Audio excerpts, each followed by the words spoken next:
महाराष्ट्रातील ताज्या घडामोडी पाहण्यासाठी आजच आपल्या विदर्भ न्यूज माझा चॅनलला यूट्यूबवर सबस्क्राईब करा। विदर्भ न्यूज माझा, आवाज जनसामान्यांचा।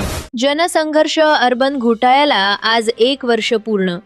6200 ठेवीदारांची अजूनही हक्काच्या पैशासाठी दरदर भटकंती सुरूच। जनसंघर्ष अर्बन निधीतील 6200 ठेवीदारांना लुटून मुख्य संचालक मंडळ फरार झाल्याच्या संवेदनशील घटनेला आज 1 वर्ष पूर्ण झाले, तरी ठेवीदारांना त्यांच्या हक्काचा 1ही रुपया मिळालेला नाही। आर्थिक अस्थिरता, उपजीविकेचा तुटवडा आणि भविष्याची भीती अशा गंभीर संकटात हे ठेवीदार आजही जगतायत। 2018च्या सुमारास दिग्रस शहरात प्रणित मोरे हे नाव सोन्याच्या अफाट श्रीमंतीच्या आभा मंडळात मार्केटमध्ये उभं राहिलं। जमिनीत सोनं सापडलं अशी अफवा पसरवून प्रणित मोरे आलिशान वाहनांचा ताफा, अंगावर ढीगभर सोन्याचे दागिने आणि आयफोन फ्लॅश मारणारी छपरी मित्रमंडळी यांच्यासह दिग्रस शहरात फिरू लागला। त्यातून तो अतिश्रीमंत असल्याचा भास नागरिकांमध्ये निर्माण झाला। या चमकदार प्रतिमेचा वापर करत प्रणितनं दिग्रस शहरात सामाजिक कार्यांच्या नावाखाली पैसे उधळले, गरिबांना मदत केली, छोट्या मोठ्या कार्यक्रमांना मदत देऊन लोकांचं मन जिंकले। कोणी त्याला दाता म्हणाले, कोणी दादा, काहींनी युवा उद्योजक, तर मित्रमंडळींनी तर चक्क साहेब अशी उपाधी लुटारू प्रणित मोरेला दिली। 3-4 वर्षात सावधपणे त्यानं शहरात स्वतःची मजबूत प्रतिमा तयार केली। स्वतःचं, मोठ्या भावाचं आणि सर्वात जवळचा मित्र साहिल जयस्वाल याचे कोट्यवधींचा खर्च करून केलेले भव्य लग्न तर जिल्हाभर चर्चेचा विषय ठरले। यानंतर 2022 मध्ये प्रणित मोरेनं जनसंघर्ष अर्बन निधीची स्थापना केली। दिग्रससह दारव्हा, नेर, मानोरा, कारंजा, पुसद, आर्णी या ठिकाणी शाखा उघडण्यात आल्या। गोरगरिबांना 12% व्याजाचं आमिष दाखवून तब्बल 44 कोटींची ठेवी जमा करण्यात आली।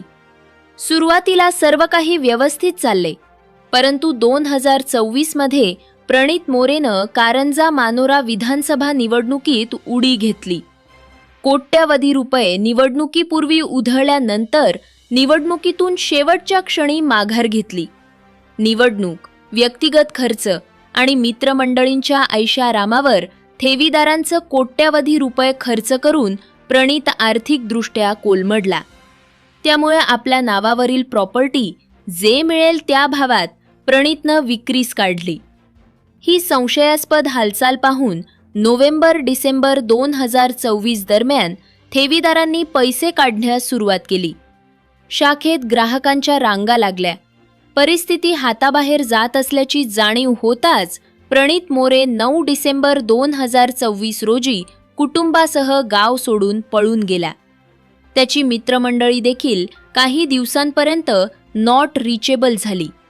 यानंतर ठेवीदारांनी दिग्रस पोलीस ठाण्यात तक्रारींचा पाऊस पाडला। तपासात वेग आणत 3 जानेवारी रोजी साहिल जयस्वालला नागपूरहून तर 14 जानेवारी रोजी प्रणित मोरेला लोणावळ्यातून परिवारासह अटक करण्यात आली। दरम्यान न्यायालयातून आरोपींच्या आई-वडिलांना तसेच इतर सह आरोपींना जामीन मिळाला असला तरी मुख्य आरोपी प्रीतम मोरे, प्रणित मोरे आणि साहिल जयस्वाल आजही कारागृहात आहेत। मुख्य आरोपींकडून अनेक वेळा जामिनाचे अर्ज दाखल झाले, पण न्यायालयानं सर्व अर्ज नामंजूर केले। आज 1 वर्ष पूर्ण झाले तरी 6200 ठेवीदारांना हक्काचा 1ही रुपया मिळालेला नाही।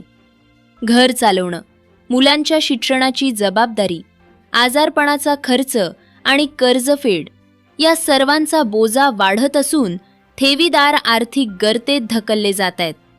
1 वर्ष झाला, आता तरी आमचे हक्काचे आणि श्रमाचे पैसे तात्काळ परत द्या अशी एकच मागणी ठेवीदारांनी केलीये।